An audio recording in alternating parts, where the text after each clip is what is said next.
Hello guys, today I'm going to show you how to export the audio recordings from your glasses memory to your phone memory.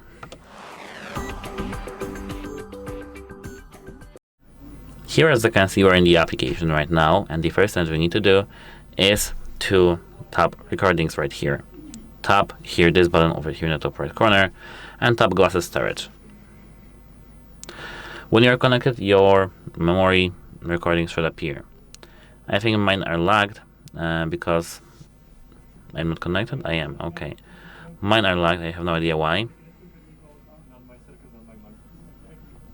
Let me quickly perform some recording. Wait a moment.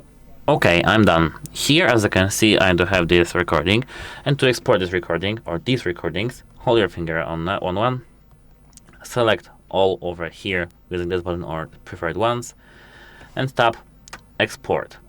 Okay. Exporting. Now you're done. Let me go to the phone storage, and now I can close my glasses and show you the recording.